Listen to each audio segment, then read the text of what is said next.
je voulais me marier, j'ai eu un obstacle. Un obstacle s'est levé sur mon chemin. Le père spirituel de mon épouse devait nous bénir en mariage. Il a été déjà d'accord. Quand il est venu seulement au Congo, il est allé chez nous au Katanga. Quand il est rentré, il est allé au Canada. Je ne sais pas ce qui s'est passé. Et il a appelé et dit, je ne peux plus bénir le mariage. On me dit, l'archevêque veut te recevoir. J'arrive à la porte, je me mets à genoux. Je commence à avancer à genoux jusque là où l'archevêque était. Il m'a dit, hey my son, rise up, congratulations. Parce qu'on avait fait les fiançailles. Congratulations, c'est ça? C'est ça? Congratulations. Et je me suis mis, il m'a regardé, il m'a dit, comment ça va? J'ai dit, je vais bien papa. J'étais à genoux, il m'a dit, non, lève-toi, mets-toi. Et il m'a dit, on m'a dit beaucoup de mauvaises choses sur toi. Beaucoup de mauvaises choses, beaucoup. Beaucoup. Imagine-toi, papa Zana. On m'a dit beaucoup de mauvaises choses sur toi. Mais je ne peux pas juger quelqu'un en fonction de son passé, mais en fonction de son futur.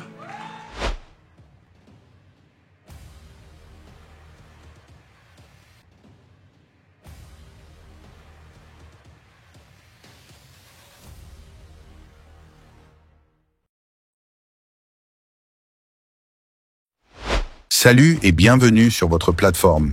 Si vous êtes nouveau à la chaîne, n'hésitez pas de vous abonner et d'activer la cloche de notification pour ne rien louper de nos prochaines publications. Incroyable! Il avait fallu à cet homme de Dieu plus de témoignages qui revêtent d'une intégrité chrétienne pour approuver la bénédiction de son mariage et convaincre l'archbishop ghanéen, l'homme de Dieu Duncan Williams, qui est le fils spirituel de l'évêque Benson Idahosa, pour bénir cette alliance de Francis et Simian. Ce que vous allez suivre juste bientôt. Un serviteur de Dieu étant un berger, sa vie conjugale serait un bon exemple pour sa communauté et beaucoup plus pour ses fidèles de l'Église. Sa réussite au mariage fait partie de l'élévation de son ministère et il est vu comme une bénédiction pour l'Église, corps de Christ. Le samedi 9 avril, le prophète Joël Francis Tatu a dévoilé au public son heureux élu. Il s'agissait de son mariage religieux avec Simian Brahi dans la ville d'Accra, sous la bénédiction de l'archbishop ghanéen, l'homme de Dieu Duncan Williams, qui est le responsable de l'église Action Chapel International. Cependant, derrière cette actualité se cachait une anecdote que le prophète Francis Tatu aurait révélée juste après la réussite de son mariage. Aussi un témoignage bouleversant qui témoigne de la grâce de Dieu et de sa faveur divine auprès de son serviteur. Malgré les différents combats menés au cours de son cheminement, au mariage avec sa dulcinée, Simian Tatu. L'homme de Dieu Francis Tatu n'avait jamais révélé ces choses, alors que ce mariage ne pouvait être réussi sans témoignage et approbation de certains hommes de Dieu. Suivons ensemble ce témoignage. Je voulais me marier, j'ai eu un obstacle. Un obstacle s'est levé sur mon chemin.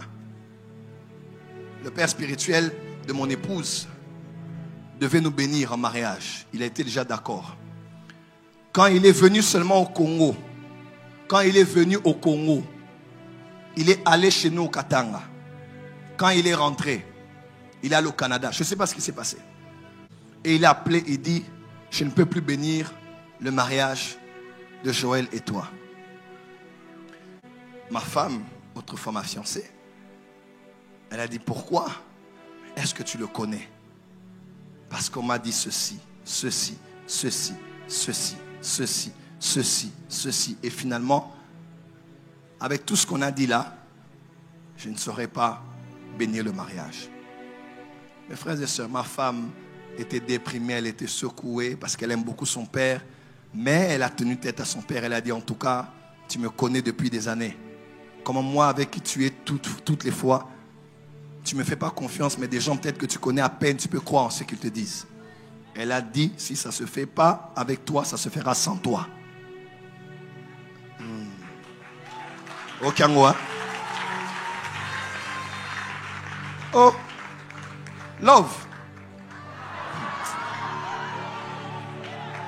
Oui, elle a dit ça. Elle a dit ça. Elle a dit, alors on va le faire sans toi. C'est pas grave.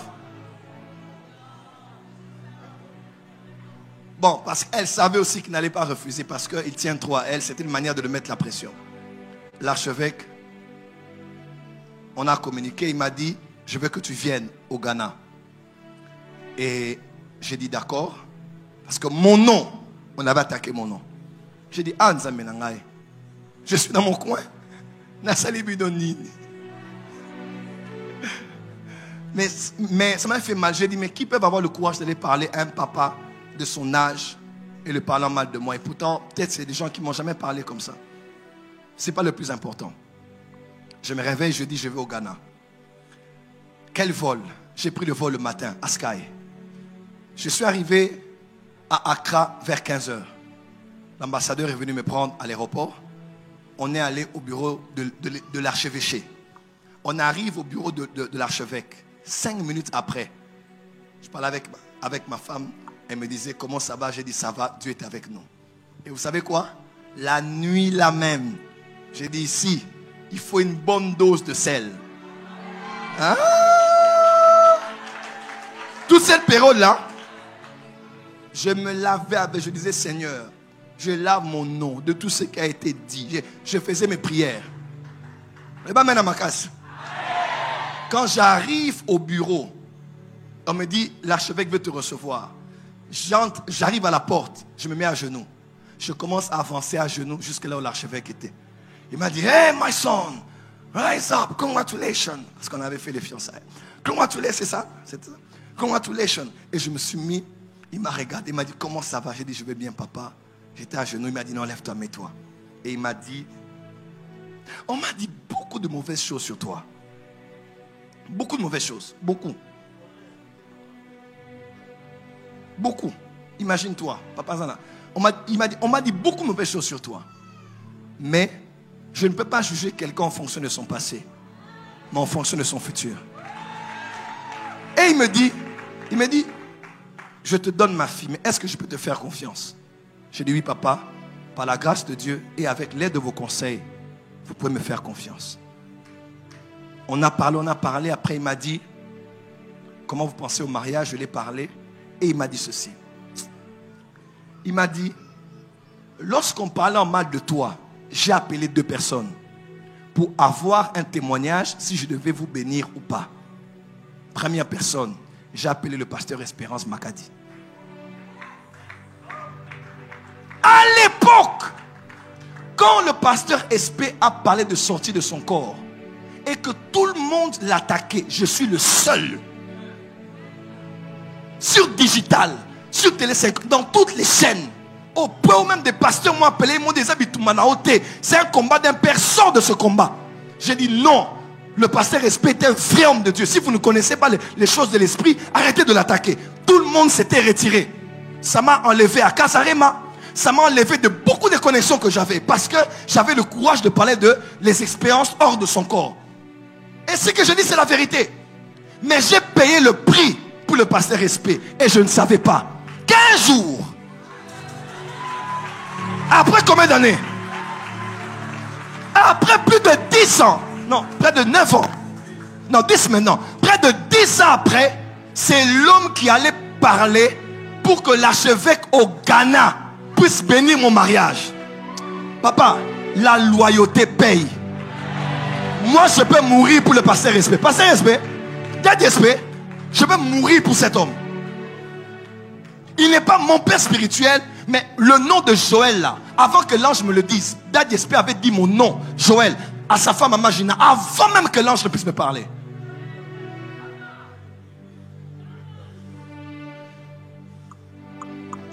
Quand j'allais me marier la première fois, il est le seul pasteur à Kinshasa qui m'a donné $1000. Quand j'allais faire la dot, le seul pasteur dans tout Kinshasa, peu importe où j'étais, c'est le seul qui m'a donné l'argent. Les autres me disaient, viens, je vais contribuer. Ils n'ont jamais contribué. Il m'a épaulé, il m'a aidé, il m'a soutenu. Mais je ne savais pas qu'il y a des choses que je faisais qui marquaient son cœur. Et lui-même, il a dit là où il était, il a dit, il a parlé, il a dit non, c'est un de nos fils. Il faut que tu bénisses le mariage. Écoutez-moi, dans la vie, il faut être visionnaire. Il y a des gens qu'on n'abandonne pas. Je te dis la vérité. Il y a des hommes de Dieu qu'on n'abandonne pas. Si tu regardes seulement maintenant là, tu veux sauver ta vie, Tu veux sauver ta peau, sauver ton image. Les gens m'ont jugé. Je me rappelle un pasteur qui mettait ici, c'est un ami. Il m'a fait venir à l'hôtel du fleuve avec sa femme. Il m'a dit, mais Joël, c'est pas ton combat. Sois sage, retire-toi. C'était bien ce qu'il disait. Mais le destin, c'est autre chose. Le destin, les 10 ans après, c'est 10 ans après qu'il s'est retrouvé au lieu où on devait décider sur ma destinée.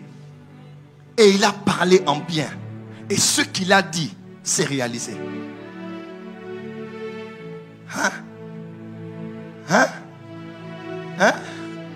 Deuxième personne qui a parlé sur moi, l'évêque Marc Jordan du Gabon. Jordan. Beaucoup de gens le connaissent dans la francophonie. C'est un père, c'est un grand homme de Dieu. Il m'a invité la première fois au Gabon. Mais il y avait tellement beaucoup de choses politiques. Moi aussi, j'avais des pressions de Boumachi. Je n'étais pas parti. Bref, j'ai commencé sans le savoir à manquer des rendez-vous avec lui qu'il avait blessé. Et beaucoup de choses qui s'étaient passées dont je vous tais beaucoup de détails. Mais on s'est retrouvés en Côte d'Ivoire dans la coalition des apôtres de l'Afrique avec le bishop Alexandre Amazou qui est à Kinshasa maintenant d'ailleurs là. Et beaucoup d'orateurs. Tudor Bismarck était là, qui prêche ici à Limité. Il y avait beaucoup de Dr Mensa Otabil, Bishop Joey Makando de la Zambie, qui est la plus grande église de la Zambie. On était là. Et Dieu m'a dit, tu vas aller voir les bishops pour lui demander pardon. J'ai dit, Saint-Esprit, je vais faire par message. Je vais partir. Il dit, non, tu vas aller le demander pardon. J'ai dit, Seigneur, ça c'est quoi ça encore? Je me rappelle à l'époque, je parlais avec le prophète Héritier Grâce. J'ai dit, les Kinanga, il dit, vieux, il faut obéir au Saint-Esprit quand il te parle. J'ai dit, pardon. Il m'a dit, tu vas aller t'humilier pour demander pardon. J'ai dit, moi aussi déjà je suis homme de Dieu. On est tous autour de la table ronde ici. Il représente le Gabon, je représente la RDC. Je suis le seul homme de Dieu qui représente le Congo là, dans la coalition des apôtres de l'Afrique. Il m'a dit, tu vas aller, et tu sais quand tu es ami du Saint-Esprit, tu vas aller demander, tu vas aller en face demander pardon. J'ai dit, j'étais à l'hôtel en face. La conférence était au Radisson, à Abidjan. J'arrive de ma chambre, Dieu m'enlève la paix. Il me dit, tant que tu n'as pas réglé ça, tu n'es pas mon disciple. Si tu es un enfant de Dieu, un vrai enfant de Dieu, tu vas lui demander pardon. Maintenant tu dis, je vais affronter quelqu'un les yeux dans les yeux, aller m'expliquer, m'excuser et m'humilier. Papa, c'était le matin qu'on avait rendez-vous. La nuit était courte. Je priais que la nuit soit longue. Mais un peu, je ferme les yeux, 2 heures. Un peu les yeux, 4 heures. Un peu les yeux, pourquoi le temps avance vite comme ça? Je me lève, je m'habille, je dis, non. Quand tu aimes Dieu, tu vas obéir au Saint-Esprit. Parce que Dieu est plus sage que nous. Des fois, Dieu t'exige quelque chose, ce n'est pas forcément pour la forme. Il sait ce qu'il y a derrière ça. Je suis allé, je me suis assis, j'ai demandé pardon, je me suis mis à genoux. J'ai dit, homme de Dieu, vous êtes un père, pardonnez-moi pour telle chose. Et mon âme était affligée, j'ai versé des larmes. J'ai demandé pardon. Il a parlé, on a prié. Et quand l'archevêque devait décider sur mon avenir, il a appelé l'évêque Mike. Et il a dit, est-ce que je peux bénir le prophète Joël Francis au mariage? Il a dit oui. Imaginez-vous que lui et moi, nous ayons eu des problèmes non résolus. Dieu a restauré Job car il avait prié pour ses amis. Tant que tu ne libères pas ton cœur, devant même les gens qui t'ont offensé, tu ne vas jamais évoluer. Même si tu as des semblants de prospérité, tu vas rester là, tu vas tourner en rond. Parce que tu n'as pas obéi au Saint-Esprit. Quelqu'un m'écoute? Et l'archevêque m'a appelé, il m'a dit, l'évêque Mike et pasteur Hope Espérance m'ont témoigné en bien de toi. Et je vais te bénir. Et je me suis bien marié, sérieusement marié, glorieusement marié. Ton amen ne m'arrange pas, tu es jaloux, tu es fâché.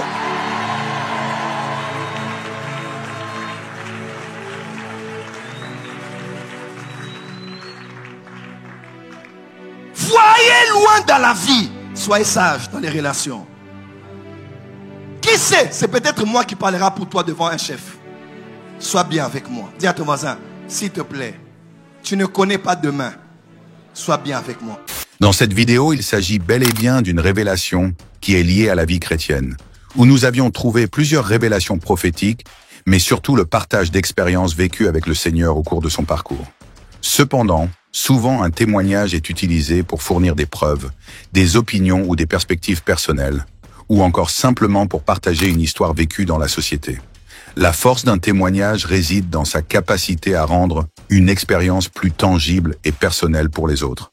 Toujours dans le but de partager des expériences personnelles de foi et d'illustrer la puissance transformante de la croyance en Dieu. Cette personnalité très consciente de la redevabilité que nous approuvons envers le Seigneur et dans le souci d'éveiller nos consciences étant que chrétiens, il était évident d'encourager et inspirer les autres, à renforcer leur foi et à témoigner de l'amour et des miracles de Dieu dans la vie quotidienne, mais aussi servir à montrer comment la foi a aidé une personne à surmonter des défis ou à trouver un but et un sens dans sa vie.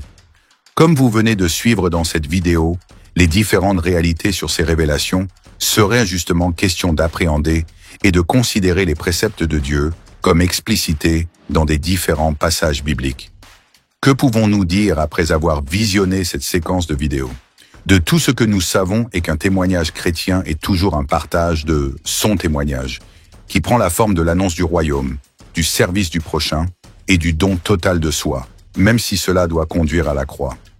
Comme le Père a envoyé le Fils dans la puissance de l'Esprit Saint ainsi, ceux qui croient sont envoyés en mission afin de témoigner en parole et en acte de l'amour du Dieu Trinité. Dans la Bible, dans plusieurs passages, nous trouvons un bon nombre de personnages qui ont témoigné de leur foi pendant leurs expériences chrétiennes. Lorsque nous écoutons son témoignage, nous développons la même pensée et la même croyance qu'ont développé les serviteurs de Dieu dans la Bible sur plusieurs sujets comme ce dernier. Aussi vrai que le témoignage consiste à raconter, de manière sobre et construite, l'action de Dieu dans sa vie. On peut donc partager une expérience ou une conversion radicale, ou sinon la manière dont Dieu a accompagné la personne tout au long de son parcours sur cette terre.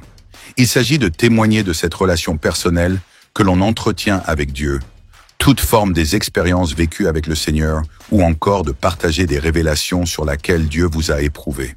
Comme nous venons de suivre dans cette séquence de vidéos, il est si évident que nous soyons un instrument que Dieu utilise pour passer pour sauver les autres au moyen de nos révélations et témoignages. Votre expérience dans la vie chrétienne est justement comme un témoignage vivant qui marque les bénéfices de fréquenter le Seigneur Jésus, ainsi le connaître davantage. On ne peut pas parler de Dieu si on ne le connaît pas, si on ne lui parle pas. Ainsi, n'ayez pas peur de rendre votre témoignage. Il sera une source de bénédiction pour les personnes sur qui vous êtes chargés de veiller. Dans la Bible, nous trouvons des portions d'Écriture comme celui qui est révélé dans un contexte qui nous concerne plus que jamais dans l'Apocalypse 12.11. Jean retranscrit ces paroles tellement profondes et puissantes pour nous dire et nous enseigner la clé avec laquelle l'ennemi de notre âme va être vaincu. Ils l'ont vaincu par la parole de leur témoignage. Cependant, le témoignage a une puissance. Le témoignage a cette capacité de vaincre l'ennemi. Là où il veut semer la pensée que Dieu n'agit pas ou plus, qu'il est absent, qu'il ne se préoccupe pas de nos besoins, qu'il est limité ou en retard, le témoignage affirme avec puissance que Jésus est vivant, agissant, et que cela est possible dans la vie de tout un chacun. Que ce soit dans ce climat d'injustice sociale ou ce contexte d'incrédulité ambiante, notre témoignage doit retentir. Nous devons parler pour prendre parti en faveur des laissés pour compte, mais aussi pour faire connaître le seul nom capable de sauver, libérer, guérir, restaurer, communiquer l'espoir, consoler, réparer, relever, le nom de Jésus. Ainsi, n'ayez pas peur de rendre votre témoignage. Il sera une source de bénédiction pour les personnes sur qui vous êtes chargés de veiller. Dans la Bible, nous trouvons des portions d'Écriture comme celui qui est révélé dans un contexte qui nous concerne plus que jamais dans l'Apocalypse 12.11. Jean retranscrit ces paroles tellement profondes et puissantes pour nous dire et nous enseigner la clé avec laquelle l'ennemi de notre âme va être vaincu. Ils l'ont vaincu par la parole de leur témoignage. Cependant, le témoignage a une puissance. Le témoignage a cette capacité de vaincre l'ennemi. Là où il veut semer la pensée que Dieu n'agit pas ou plus, qu'il est absent, qu'il ne se préoccupe pas de nos besoins, qu'il est limité ou en retard, le témoignage affirme avec puissance que Jésus est vivant, agissant, et que cela est possible dans la vie de tout un chacun. Que ce soit dans ce climat d'injustice sociale ou ce contexte d'incrédulité ambiante, notre témoignage doit retentir. Nous devons parler pour prendre parti en faveur des laissés pour compte, mais aussi pour faire connaître le seul nom capable de sauver, libérer, guérir, restaurer, communiquer l'espoir, consoler, réparer, relever, le nom de Jésus.